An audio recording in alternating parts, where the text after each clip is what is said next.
Bago pa dumating ang mga Kastila sa Pilipinas, may sarili ng sistema ng pagsusulat ang mga sinaunang Pilipino. Hindi tayo nagsimula sa kawalan. May kaalaman na, may kultura, at may sariling paraan ng pagpapahayag. Ang tawag dito ay baybayin. Ang baybayin ay isang syllabic writing system. Ibig sabihin, bawat simbolo ay may kasamang tunog. Halimbawa, ang isang karakter ay pwedeng mangahulugang ba, ka, o da. Hindi ito tulad ng alpabetong ginagamit natin ngayon, pero kumpleto ito para sa wikang ginagamit noon. Maraming ulat mula sa mga unang Kastilang mananakop na nagsasabing marunong magsulat at magbasa ang mga Pilipino. Hindi lang ang mga pinuno, kundi pati karaniwang tao.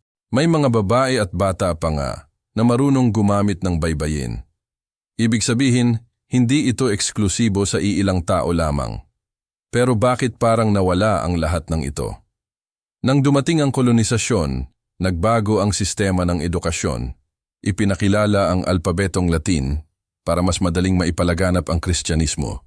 Unti-unting itinabi ang baybayin dahil itinuturing itong disibilisado o kaugnay ng mga paniniwalang hindi Kristiyano. Maraming sinaunang sulatin ang nasira, sinunog o tuluyang nakalimutan. Dahil dito, nabuo ang maling paniniwala na ang mga Pilipino ay natutong magsulat lamang dahil sa mga Kastila. Pero sa totoo lang, may sarili na tayong sistema bago pa sila dumating.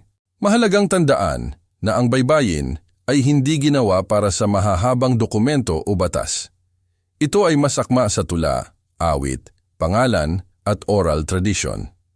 Kaya hindi ito kulang, iba lang ang gamit at layunin nito. Ang pagkawala ng baybayin ay hindi dahil mahina ito, kundi dahil pinalitan ito ng sistemang mas pabor sa kolonyal na pamahalaan. Ngunit ang kaalaman ay hindi tuluyang nawala. Ngayon, unti-unti itong binubuhay muli bilang bahagi ng ating pagkakakilanlan. Ang baybayin ay patunay na bago pa man tayo sakupin, marunong na tayong magsulat, mag-isip at magpahayag. Hindi tayo nagsimula sa wala, may pinanggalingan tayo.